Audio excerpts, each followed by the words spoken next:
ಸ್ನೇಹಿತರೆಲ್ಲರಿಗೂ ನಮಸ್ಕಾರ. ನಿನ್ನೆ 1935 ಭಾರತ ಸರ್ಕಾರದ ಕಾಯ್ದೆ ಅಂತೂ ಕಂಪ್ಲೀಟ್ ಆಯಿತು. ಇವಾಗ ಎರಡನೇ ಅಧ್ಯಾಯ ಸಂವಿಧಾನದ ರಚನಾ ಸಭೆ ಮತ್ತು ಎರಡು ಒಂದೇ, ಮೇಕಿಂಗ್ ಆಫ್ ಕಾನ್ಸ್ಟಿಟ್ಯೂಷನ್ ಅಂತ ಇಂಗ್ಲೀಷ್ನಲ್ಲಿ ಹಾಕಿದ್ದೀನಿ.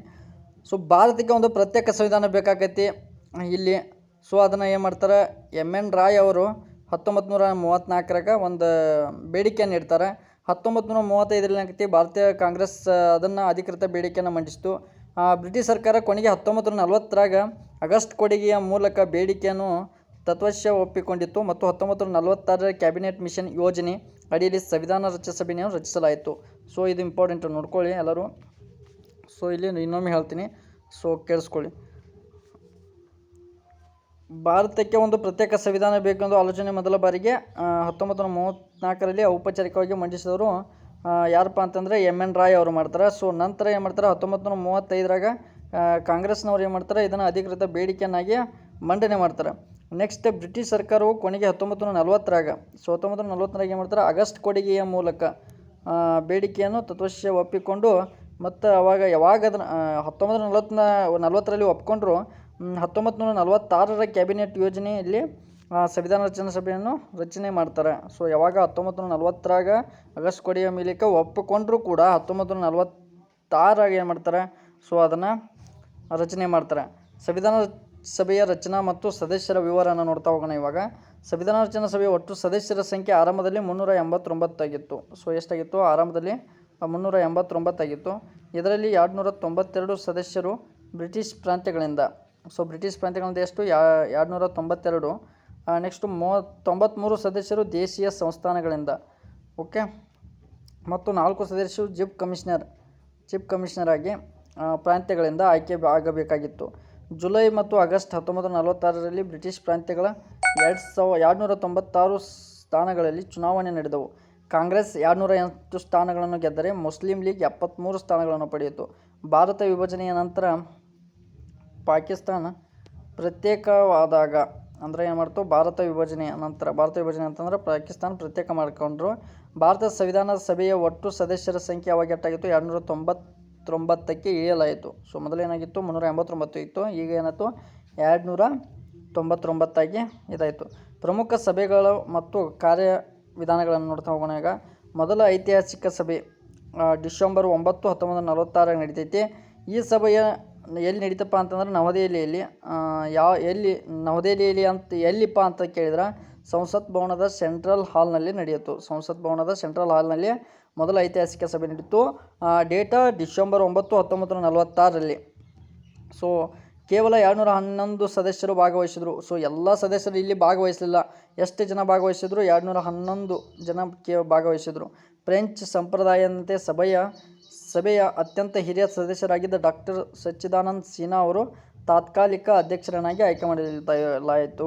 ಯಾವಾಗಪ್ಪ ಅಂತಂದ್ರೆ ಹಂಗಾಮಿ ಅಧ್ಯಕ್ಷರನ್ನಾಗಿ ಯಾರು ಮಾಡಾಯಿತು, ಸಚ್ಚಿದಾನಂದ ಸಿನ್ಹಾ ಅವರನ್ನು. ಓಕೆ, ಈಗ ನೆಕ್ಸ್ಟು ಯಾವುದಪ್ಪ ಅಂತಂದರೆ ಎರಡನೇ ಸಭೆ ಯಾವಾಗ ನಡೀತು, ಡಿಸೆಂಬರ್ 11, 1946 ನಡೀತು. ಈ ಸಭೆಯಲ್ಲಿ ಡಾಕ್ಟರ್ ರಾಜೇಂದ್ರ ಪ್ರಸಾದ್ ಅವರನ್ನು ಸಂವಿಧಾನ ಸಭೆಯ ಕಾಯಂ ಅಧ್ಯಕ್ಷರನ್ನಾಗಿ ಅವಿರೋಧ ಆಯ್ಕೆ ಮಾಡಲಾಯಿತು. ಅವಿರೋಧಗೆ ಏನು ಮಾಡಿತ್ತು, ಕಾಯಂ ಅಧ್ಯಕ್ಷರನ್ನಾಗಿ, ಸಂವಿಧಾನದ ಸಭೆಯ ಕಾಯಂ ಅಧ್ಯಕ್ಷರನ್ನಾಗಿ ಯಾರು ಮಾಡಿತ್ತು, ಡಾಕ್ಟರ್ ರಾಜೇಂದ್ರ ಪ್ರಸಾದ್ ಅವರನ್ನು ಮಾಡಿತ್ತು.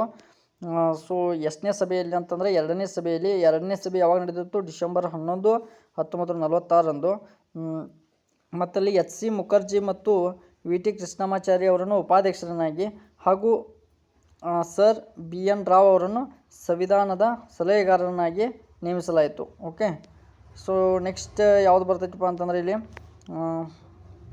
ನೆಕ್ಸ್ಟ್ ಬರುವಂಥದ್ದು ದೇಹ ಉದ್ದೇಶಗಳ ನಿರ್ಣಯ. ಪಂಡಿತ್ ಜವಾಹರ್ಲಾಲ್ ನೆಹರು ಅವರು ಸಂವಿಧಾನದ ಮೂಲ ತತ್ವಗಳು ಮತ್ತು ಆಶಯಗಳನ್ನು ಒಳಗೊಂಡ ಐತಿಹಾಸಿಕ ಧ್ಯೇಯೋದ್ದೇಶಗಳ ನಿರ್ಣಯವನ್ನು ಮಂಡಿಸಿದರು. ಇದನ್ನು 1947 ಜನವರಿ 22 ಸಂವಿಧಾನ ಸಭೆಯ ಏಕಕಂಠದಿಂದ ಅಂಗೀಕರಿಸಿತು. ಇದೇ ನಿರ್ಣಯವು ಮುಂದೆ ನಮ್ಮ ಸಂವಿಧಾನ ಪ್ರಸ್ತಾವನೆಯಾಗಿ ರೂಪುಗೊಂಡಿತು. ಓಕೆ, ಧ್ಯೇಯೋದ್ದೇಶಗಳ ನಿರ್ಣಯನ ಪಂಡಿತ್ ಜವಾಹರ್ಲಾಲ್ ನೆಹರು ಅವರು ಏನು ಮಾಡ್ತಾರೆ, ಮೂಲ ತತ್ವಗಳು ಮತ್ತು ಆಶಯಗಳನ್ನು ಒಳಗೊಂಡ ಐತಿಹಾಸಿಕ ಧ್ಯೇಯೋದ್ದೇಶಗಳ ನಿರ್ಣಯವನ್ನು ಮಂಡನೆ ಮಾಡ್ತಾರೆ. ಯಾರಪ್ಪ ಅಂತಂದರೆ ಜವಾಹರ್ಲಾಲ್ ನೆಹರು ಅವರು. ಯಾವಾಗಪ್ಪ ಅಂತಂದರೆ ಧ್ಯೇಯೋದ್ದೇಶಗಳ ನಿರ್ಣಯ ಸಮಯದಲ್ಲಿ ಡಿಸೆಂಬರ್ 13, 1946.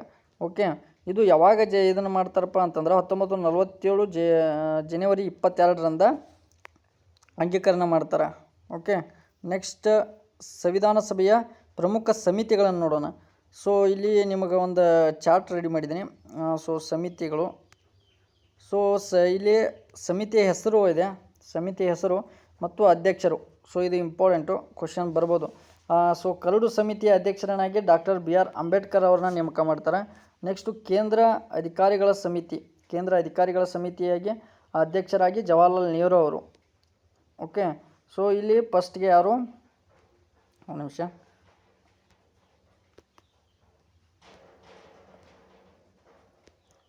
ಕರಡು ಸಮಿತಿಯ ಅಧ್ಯಕ್ಷರನ್ನಾಗಿ ಡಾಕ್ಟರ್ BR ಅಂಬೇಡ್ಕರ್ ಅವ್ರನ್ನ, ಕೇಂದ್ರ ಅಧಿಕಾರಿಗಳ ಸಮಿತಿಯ ಅಧ್ಯಕ್ಷರನ್ನಾಗಿ ಜವಾಹರ್ಲಾಲ್ ನೆಹರೂನ ಮಾಡ್ತಾರೆ.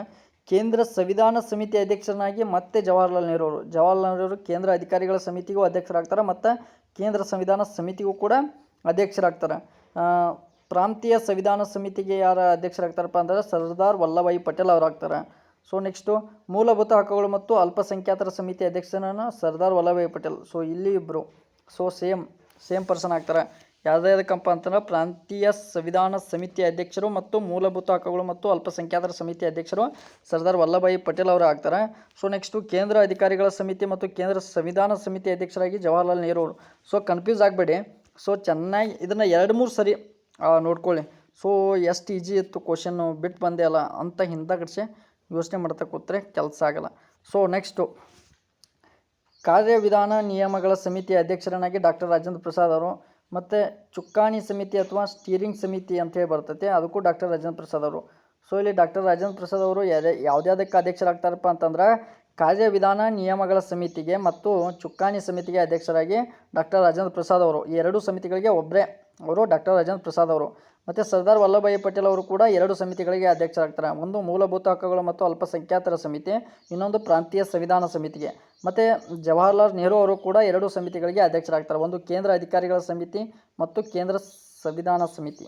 ಓಕೆ, ಸೊ ನೆಕ್ಸ್ಟ್ ನೋಡೋಣ. ಕರಡು ಸಮಿತಿಯ ವಿಶೇಷ ವಿಶ್ಲೇಷಣೆಯನ್ನು ನೋಡ್ತಾ ಹೋಗೋಣ ಇವಾಗ. ಸಂವಿಧಾನ ಸಭೆಯ ಎಲ್ಲ ಸಮಿತಿಗಳಲ್ಲಿ ಅತ್ಯಂತ ಪ್ರಮುಖವಾದದ್ದು ಕರಡು ಸಮಿತಿ. ಸೊ ಎಲ್ಲ ಸಮಿತಿಗಳೇನದಾವಲ್ಲ ಅದ್ರಾಗ ಪ್ರಮುಖವಾದದ್ದು ಯಾವುದಪ್ಪ ಅಂತಂದ್ರೆ ಕರಡು ಸಮಿತಿ. ಇದು 1947 ಆಗಸ್ಟ್ 29ರಂದು ರಚನೆ ಆಯಿತು. ಯಾವಾಗ ರಚನೆ ಆಯಿತು? ಕರಡು ಸಮಿತಿ 1947 ಆಗಸ್ಟ್ 29ರಂದು ರಚನೆ ಆಯಿತು. ಇದು ಮುಖ್ಯ ಕೆಲಸ ಹೊಸ ಸಂವಿಧಾನದ ಕರಡು ಸಿದ್ಧಪಡಿಸುವುದಾಗಿತ್ತು. ಇದು ಒಟ್ಟು 7 ಜನ ಸದಸ್ಯರನ್ನು ಒಳಗೊಂಡಿತ್ತು. ಕರಡು ಸಮಿತಿ ಏನು ಮಾಡಿತ್ತು? 7 ಜನ ಸದಸ್ಯರನ್ನು ಒಳಗೊಂಡಿತ್ತು. ಸೊ ಫಸ್ಟ್ನೇದಾಗಿ ಡಾಕ್ಟರ್ BR ಅಂಬೇಡ್ಕರ್ ಅವರು ಇದಕ್ಕೆ ಅಧ್ಯಕ್ಷರಾಗಿದ್ದರು. ಡಾಕ್ಟರ್ BR ಅಂಬೇಡ್ಕರ್ ಅವರು ಅಧ್ಯಕ್ಷರಾಗಿದ್ದರು. ಮತ್ತು Gopalaswami Ayyangar, Alladi Krishnaswami Ayyar, KM Munshi, Syed Mohammad Saadulla, N Madhavrao. So ಇವ್ರು ಏನು ಮಾಡಿದರು? ಸೊ ಸದಸ್ಯರಾಗಿದ್ದರು.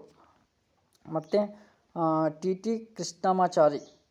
ಓಕೆ, ಇಲ್ಲಿ ಡಾಕ್ಟರ್ BR ಅಂಬೇಡ್ಕರ್ ಅವರು ಸಂವಿಧಾನದ ಕರಡನ್ನು ಅದ್ಭುತವಾಗಿ ಸಿದ್ಧಪಡಿಸಿ ಸಂಸತ್ತಿನಲ್ಲಿ ಮಂಡಿಸಿದ ರೀತಿ ಮತ್ತು ಅದಕ್ಕೆ ಬಂದ ಟೀಕೆಗಳಿಗೆ ನೀಡಿದ ತಾರ್ಕಿಕ ಉತ್ತರಗಳಿಂದಾಗಿ ಅವರನ್ನು ಭಾರತ ಸಂವಿಧಾನದ ಪಿತಾಮಹ ಎಂದು ಆಧುನಿಕ ಮನು ಎಂದು ಗೌರವಿಸುತ್ತದೆ.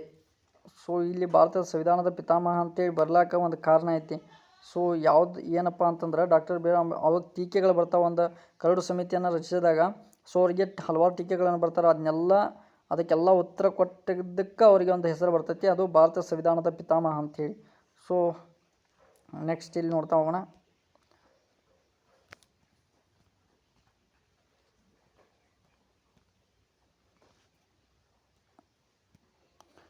ಸೊ ಸಂವಿಧಾನ ಇಷ್ಟೆಲ್ಲ ಆಯಿತು. ಅವಾಗ ಸಂವಿಧಾನ ಅಂಗೀಕಾರಕ್ಕೆ ಜಾರಿ ಮಾಡ್ಲಿಕ್ಕೆ ಒಂದು ಡೇಟ್ ಬಂತು. ಸೊ ಅದು ಯಾವಾಗಪ್ಪ ಅಂತಂದ್ರೆ ಅಂತಿಮವಾಗಿ ಯಾವಾಗ ಬಂತಪ್ಪ ಅಂತಂದ್ರೆ 1949 ನವೆಂಬರ್ 26ರಂದು ಸಂವಿಧಾನ ಸಭೆಯ ಅಧ್ಯಕ್ಷರ ಡಾಕ್ಟರ್ ರಾಜೇಂದ್ರ ಪ್ರಸಾದ್ ಅವರಕ್ಕಾರ ಅವರು ಸಹಿ ಮಾಡಿ ಮೂಲಕ ಸಂವಿಧಾನವನ್ನು ಅಂಗೀಕಾರ ಮಾಡ್ತಾರೆ. ಯಾವಾಗಪ್ಪ ಅಂತಂದ್ರೆ 1949 ನವೆಂಬರ್ 26ರಂದು ಸಂವಿಧಾನ ಸಭೆ ಅಧ್ಯಕ್ಷರಾದ ಡಾಕ್ಟರ್ ರಾಜೇಂದ್ರ ಪ್ರಸಾದ್ ಅವರು ಸಹಿ ಮಾಡ್ತಾರೆ.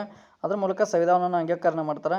ಆ ದಿನ ಸಭೆಯಲ್ಲಿ ಟೋಟಲ್ 299 ಸದಸ್ಯರ ಪೈಕಿ ಎಷ್ಟು ಜನ ಹಾಜರಾಗ್ತಾರಪ್ಪ ಅಂತಂದ್ರೆ 284 ಜನ ಹಾಜರಾಗ್ತಾರ. ಸೊ ನೆಕ್ಸ್ಟ್ ಸಂವಿಧಾನಕ್ಕೆ ಸಹಿ ಮಾಡಿದರು. 284 ಜನ ಸಂವಿಧಾನಕ್ಕೆ ಸಹಿ ಮಾಡ್ತಾರೆ. ಇದೇ ಕಾರಣಕ್ಕಾಗಿ ಪ್ರತಿ ವರ್ಷ ನವೆಂಬರ್ 26ರಂದು 26 ಭಾರತದಲ್ಲಿ ಸಂವಿಧಾನ ದಿನ ಕಾನ್ಸ್ಟಿಟ್ಯೂಷನ್ ಡೇ ಅಂತೇಳಿ ಆಚರಣೆ ಮಾಡ್ತಾರೆ. ಸೊ ಇದು ಡೇ ಯಾವಾಗ ಅಂತ ಡೇನು ಕೂಡ ನೆನಪಿಟ್ಕೊಳ್ಳಿ, ಡೇಟು ಕೂಡ ನೆನಪಿಟ್ಟುಕೊಳ್ಳಿ. ಸೊ ಪ್ರತಿ ವರ್ಷ ನವೆಂಬರ್ 26 ಭಾರತದಲ್ಲಿ ಸಂವಿಧಾನ ದಿನ ಅಂತ ಆಚರಣೆ ಮಾಡ್ತಾರೆ. ಸೊ ಸಂವಿಧಾನ ದಿನ ವರ್ಷನೂ ಕೇಳಿದ್ರಪ್ಪ ಅಂತಂದರೆ ಯಾವ ದಿನಾಂಕದಂದು ಬಂತಂತ ಕೇಳಿದ್ರೆ 1949 ನವೆಂಬರ್ 26ರಂದು. ಸೊ ಆವಾಗ ಅಧ್ಯಕ್ಷರಾಗಿದ್ರು ಡಾಕ್ಟರ್ ರಾಜೇಂದ್ರ ಪ್ರಸಾದ್ ಅವರಾಗಿದ್ದರು. ಓಕೆ, ಮೂಲ ಸಂವಿಧಾನವು ಅಂಗೀಕಾರಗೊಂಡಾಗ ಅದರಲ್ಲಿ ಒಟ್ಟು 8 ಅನುಸೂಚಿಗಳು, 22 ಭಾಗಗಳು ಮತ್ತು 395 ವಿಧಿಗಳಿದ್ದವು. ಸೊ ಇವಾಗ ಎಷ್ಟಿದೆ ಕಾಮೆಂಟ್ ಮಾಡಿ. ಸೊ ಇವಾಗ ಜಾಸ್ತಿ ಆಗಿದೆ, 400 ಸಮಥಿಂಗ್. ಓಕೆ, ವಿಧಿಗಳು ಇದ್ದವು. ನವೆಂಬರ್ 26ರಂದು ನಾಗರಿಕತೆ, ಚುನಾವಣೆಗಳು ಮತ್ತು ತಾತ್ಕಾಲಿಕ ಸಂಸತ್ತಿಗೆ ಸಂಬಂಧಿಸಿದ ಕೆಲವು ಪ್ರಮುಖ ವಿಧಿಗಳು, ಉದಾಹರಣೆಗೆ ವಿಧಿ 5, 6, 7, 8, 9 ಮತ್ತು 60 ರಿಂದ 324 ಓಕೆ ತಕ್ಷಣದಿಂದ ಜಾರಿಗೆ ಬಂದವು. ಆದರೆ ಸಂಪೂರ್ಣ ಸಂವಿಧಾನವು ಪೂರ್ಣ ಪ್ರಮಾಣದಲ್ಲಿ ಜಾರಿಗೆ ಬಂದಿದ್ದು ಅಂತಂದರೆ ಈಗೇನಾಯಿತು, ಸ್ವಲ್ಪ ಮ್ಯಾಲಿನ ಅಷ್ಟೇ ಮಾಡಿದಂಗೆ ಮಾಡಿ ಸೊ ಅಷ್ಟೇ ಬಿಟ್ಬಿಟ್ಟಿದ್ರು. ಬಟ್ ಅದು ಜಾರಿಗೆ 100% ಜಾರಿಗೆ ಬಂದಿದ್ದು ಯಾವಾಗಪ್ಪ ಅಂತಂದ್ರೆ 1950 ಜನವರಿ 26ರಂದು ಸಂಪೂರ್ಣವಾಗಿ ಜಾರಿಗೆ ಬರ್ತೈತಿ. ಓಕೆ, ಯಾಕೆ ಜನವರಿ 26ರಿಂದ ಜಾರಿಗೊಳಿಸಲಾಯಿತು ಅಂತ ನಿಮಗೆ ಕ್ವಶನ್ ಬರ್ಬೋದು. ಸೊ ಜನವರಿ 26ರಿಂದ ಯಾಕೆ ಜಾರಿಗೊಳಿಸಲಾಯಿತು? 1929ರಲ್ಲಿ ಜವಾಹರ್ಲಾಲ್ ನೆಹರು ಯಾಕೆ ಜನವರಿ 26ರಿಂದ ಯಾಕೆ ಜಾರಿಗೆ ಬಂತಂತಂದ್ರೆ 1929ರ ಲಾಹೋರ್ ಕಾಂಗ್ರೆಸ್ ಅಧಿವೇಶನದ ನಿರ್ಣಯದಂತೆ ಏನು ಮಾಡ್ತಾರೆ ಅಂತಂದ್ರೆ, ಸೊ ಈಗ ಜನವರಿ 26ರಿಂದ ಯಾಕೆ ನಿಮಗೆ ಕನ್ಫ್ಯೂಷನ್ ಇದ್ದೇ ಇರ್ತೈತಿ. ಸೊ ಅದನ್ನು ಇಲ್ಲಿ ಡೀಟೇಲಾಗಿ ನೋಡೋಣ ಬನ್ನಿ. ಲಾಹೋರ್ ಕಾಂಗ್ರೆಸ್ ಅಧಿವೇಶನ ನಿರ್ಣಯದಂತೆ ಒಂದು ಲಾಹೋರ್ ಕಾಂಗ್ರೆಸ್ ಅಧಿವೇಶನ ಇರ್ತೈತಿ. ಸೊ ಅದು ಯಾವಾಗಪ್ಪ ಅಂತಂದ್ರೆ 1930 ಜನವರಿ 26ರಂದು ಇಡೀ ದೇಶಾದ್ಯಂತ ಮೊದಲ ಬಾರಿಗೆ ಪೂರ್ಣ ರಾಜ್ಯ ಸ್ವರಾಜ್ಯವನ್ನು ಆಚರಿಸಲಾಗ್ತಿತ್ತು. ಆ ಐತಿಹಾಸಿಕ ದಿನದ ನೆನಪಿಗಾಗಿ ಏನು ಮಾಡ್ತಾರಪ್ಪ ಅಂತಂದ್ರೆ 1950 ಜನವರಿ 26ರಂದು ಸಂವಿಧಾನವನ್ನು ಪೂರ್ಣ ಜಾರಿಗೊಳಿಸಿ ಭಾರತವನ್ನು ಗಣರಾಜ್ಯ ಎಂದು ಘೋಷಿಸಲಾಯಿತು ಅಂತಂದ್ರೆ republic day. So republic day ಯಾವಾಗ ನಮಗೆ ಜನವರಿ 26 ಅವಾಗಲ್ಲ 1950. ಸೊ ಅದನ್ನು ನೆನಪಿಟ್ಕೊಳ್ಳಿ ಆಯಿತಾ. ಸಂವಿಧಾನ ಸಭೆಯ ಇತರ ಪ್ರಮುಖ ಕಾರ್ಯಗಳನ್ನು ನೋಡ್ತಾ ಹೋಗೋಣ. ಸೊ 1947 ಜುಲೈ 22ರಂದು ರಾಷ್ಟ್ರಧ್ವಜವನ್ನು ಅಂಗೀಕರಿಸಿತು. ಸೊ ನಮಗೆ ಫ್ಲ್ಯಾಗ್, ಸೊ ನಮ್ಮ ಇಂಡಿಯನ್ ಫ್ಲ್ಯಾಗ್ ಯಾವತ್ತಪ್ಪ ಅಂತಂದ್ರೆ 1947 ಜುಲೈ 22ರಂದು ರಾಷ್ಟ್ರಧ್ವಜವನ್ನು ಅಂಗೀಕರಿಸಿತು. ಸೊ ನೆಕ್ಸ್ಟ್ 1950 ಜನವರಿ 24ರಂದು ಕೊನೆಯ ಸಭೆ ನಡೆಸಿದ ಸಂವಿಧಾನ ಸಭೆಯ ರಾಷ್ಟ್ರಗೀತೆ ಜನಗಣ ಮತ್ತು ರಾಷ್ಟ್ರ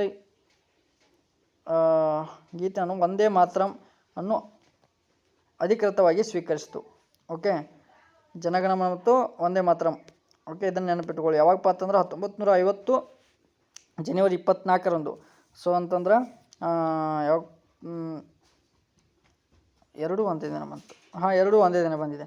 ಸೊ ಅದೇ ದಿನ ಜನವರಿ 24, 1950 ಡಾಕ್ಟರ್ ರಾಜೇಂದ್ರ ಪ್ರಸಾದ್ ಅವರನ್ನು ಭಾರತದ ಮೊದಲ ರಾಷ್ಟ್ರಪತಿಯನ್ನಾಗಿ ಆಯ್ಕೆ ಮಾಡ್ತಾರೆ. ಸೊ ಅದೇ ದಿನ ಅಂತಂದ್ರೆ 1950 ಜನವರಿ 24ರಂದು ಕೊನೆ ಸಭೆಯಾಗಿರ್ತೈತಿ. ಅಲ್ಲಿ ರಾಷ್ಟ್ರಗೀತೆ ಮತ್ತು ರಾಷ್ಟ್ರಗೀತೆ ವಂದೇ ಮಾತರಂ ಮತ್ತು ಜನಗಣಮನವನ್ನು ಅಧಿಕೃತವಾಗಿ ಸ್ವೀಕರಣೆ ಮಾಡ್ತಾರೆ. ಮತ್ತು ಅದೇ ದಿನ ಡಾಕ್ಟರ್ ರಾಜೇಂದ್ರ ಪ್ರಸಾದ್ ಅವರನ್ನು ಭಾರತದ ಮೊದಲ ರಾಷ್ಟ್ರಪತಿಯನ್ನಾಗಿ ಆಯ್ಕೆ ಮಾಡ್ತಾರೆ. ಓಕೆ, 1949ರ ಮೇ ತಿಂಗಳಲ್ಲಿ ಭಾರತವು ಬ್ರಿಟಿಷ್ ಕಾಮನ್ವೆಲ್ತ್ ಒಕ್ಕೂಟದ ಸದಸ್ಯತ್ವ ಮುಂದುವರಿಸುವುದನ್ನು ಈ ಸಭೆ ದೃಢೀಕರಿಸಿತು. ಓಕೆ, ಇವಾಗ ಏನು ಮಾಡಿದ್ವಿ, ನೀವು ಜಸ್ಟ್ ಸಂವಿಧಾನದ ಭಾರತ ಸಂವಿಧಾನ ನಂತರ ಏನು ತಿಳ್ಕೊಂಡ್ರಿ. ಸೊ ನೆಕ್ಸ್ಟ್ ಎಲ್ಲ ಚಾಪ್ಟರ್ ವೈಸ್ ಬರ್ತಾವೆ. ಸೊ ಯಾರೂ ಮಿಸ್ ಮಾಡಬೇಡಿ. ಸೊ ದಯವಿಟ್ಟು ಎಲ್ಲನೂ ಡೀಟೇಲಾಗಿ ನೋಡ್ತಾ ಹೋಗಿ. ಸೊ ನಿಮಗೆ ಡೈಲಿ ವಿಡಿಯೋ ಬರಬೇಕಂತಂದ್ರೆ ಸೊ ನನ್ನ ಚಾನಲ್ನ ಸಬ್ಸ್ಕ್ರೈಬ್ ಮಾಡ್ಕೊಳ್ಳಿ, ಹಾಗೆ ಒಂದು ಲೈಕ್ ಮಾಡಿ. ಸೊ ಏನಾದರೂ ಸ್ವಲ್ಪ ಅಡೆತಡೆಗಳಾಗಿದ್ದರೆ ಕ್ಷಮಿಸಬೇಕು. ಸೊ ಸ್ಟಾರ್ಟಿಂಗಲ್ಲಿ ಸ್ಟಾರ್ಟ್ ಮಾಡಿದ್ದೀನಿ. ಸೊ ಎಲ್ಲ ಬರುತ್ತೆ ಅಂದವನಿಗೆ ಏನೂ ಬರೋಲ್ಲ. ಸೊ ನನಗೆ ಬರೋಲ್ಲ ಅಂದವನಿಗೆ ಎಲ್ಲ ಬರ್ತಿರುತ್ತೆ. ಸೊ ಅರ್ಥ ಮಾಡಿಕೊಂಡು ವಿಡಿಯೋನ ನೋಡಿ. ಸ್ವಲ್ಪ ಏನೋ ಅಡೆತಡೆಗಳು, ಭಯ ಅನ್ನೋದು ಇರುತ್ತೆ. ಸೊ ಅದಕ್ಕೆ ನಾನು ಚಾನಲ್ ಸ್ಟಾರ್ಟ್ ಮಾಡ್ಬೇಕು ಅಂದ್ಕೊಂಡಿದ್ದೆ. ಸೊ ಕೆಲವ್ರಿಗೆ ಹೆಲ್ಪ್ ಆಗಲಿ ಅಂತ. ಸೊ ಅದಕ್ಕೆ ನಾನು ಸ್ಟಾರ್ಟ್ ಮಾಡಿದ್ದೀನಿ. ಸ್ವಲ್ಪ ಏನೋ ಅಡೆತಡೆಗಳಾಗಿದ್ದರೆ ಜಕ್ಕೊಂಡು ಹೋಗ್ರಿ ಅಂತ ಹೇಳ್ತಾ ಇವತ್ತಿನ ವಿಡಿಯೋನ ಇಲ್ಲಿಗೆ ಮುಗಿಸ್ತಾ ಇದ್ದೀನಿ. ಮತ್ತೆ ಮುಂದೆ ವಿಡಿಯೋದೊಂದಿಗೆ ಭೇಟಿಯಾಗೋಣ. ಧನ್ಯವಾದಗಳು.